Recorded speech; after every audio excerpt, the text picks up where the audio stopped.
Найзағайлы сәлем. Адамзаттың қоқыс қалдықтарына немқұрайлы қарағандықтарының немесе табиғаттың тосын қолайсыздықтарының кесірінен байғұс жануарлар оқыс оқиғаларға тап болатыны өтірік емес. Алайда иманды адамдар дәл осындай оқиғаларды көрсе көмектесуге асығады. Өздеріңіз түсінгендей, бүгінгі видеода мейірімді жандардың жануарларға көмектесу сәтін көрсететін боламын. Достар, сіздер үшін арнаға барынша қызық видеолар салу үстіндемін. Ал сіздер өз кезектеріңізде видеоға лайк басып, арнаға тіркеліп, осы видеоны достарыңызбен бөліскендеріңіз мен үшін үлкен көмек. Ал біз бастаймыз. Мына адамның тиінді қалай ажал аузынан сақтап қалғанына қараңызшы. Ол тиіннің өкпесін басу арқылы оның тыныс алуына жағдай жасауда.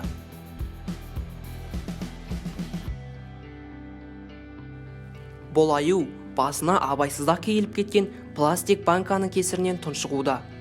Оның үстіне банканың іші жартылай суға толыпты. Аю бойындағы соңғы күшін жиып, адамдарға қарай жүзіп келді. Қуанышқа орай, адамдар дер кезінде әрекет етті.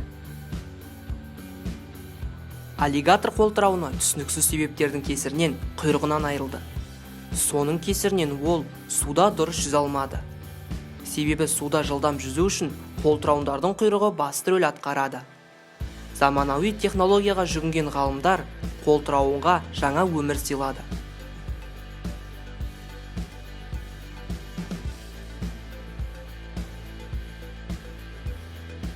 Мына жылқы ең қолайсыз әрі қауіпті болып келетін люкқа тіреліп қалған. Жергілікті тұрғындар өз күштерімен оны шығара алмайтынын түсінгеннен кейін құтқарушыларды шақырады.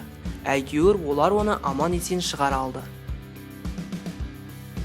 Шамасы бұл құс балық аулаймын деп абайсызда суға құлап кеткен сияқты.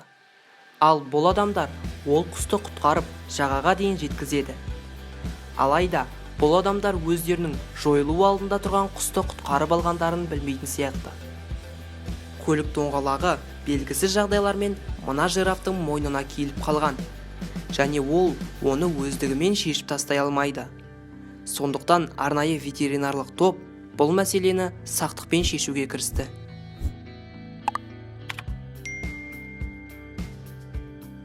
Болжанның тәуекелшілдігіне қайранмын. Осындай қауіпті болса да ыстық күні шөлдеген жыланға су берді. Саяхатқа шыққан мына адамдар балшыққа батып қалған бұғыны кездестіреді. Оған арқан байлап шығарғанымен ол аяқтарын қозғалта алмады. Сондықтан адамдар оған ыдыспен су тасыды.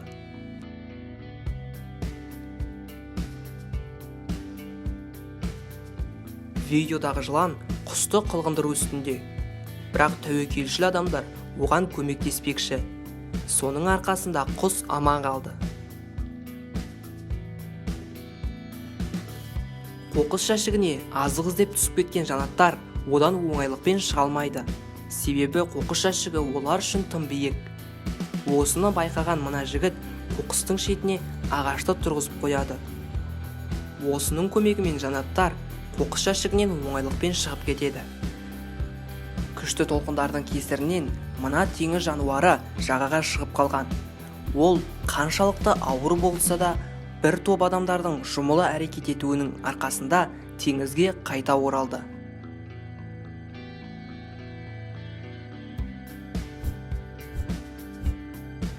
Велосипедші жігіт жолда шөлдеп тұрған осы құсты көріп қалады. Және жақсылық жасау үшін бір қақпақ суда жеткілікті екенін дәлелдеді. Мына аю аңшылардың құрығына ілініп қалды. Оны байқаған жақын маңдағы адамдар құтқаруға асықты. Бірақ өздерінің қауіпсіздіктері үшін аюға ұйықтататын жебені атты. Ал соңында аю аман қалды.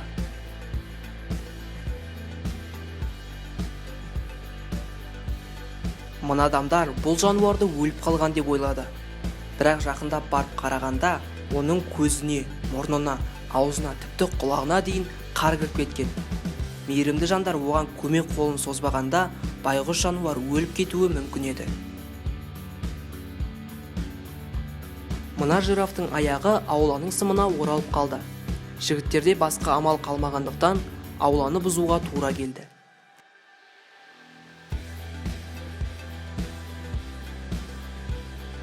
Достар, осымен видеоның соңына да келдік. Егер видеоны сал лайк басып, арнаға жазылып, осы видеоны достарыңмен бөліс. Комментке өз ойыңды жаза кет. Келесі найзағайлы видеоларымызда жолыққанша.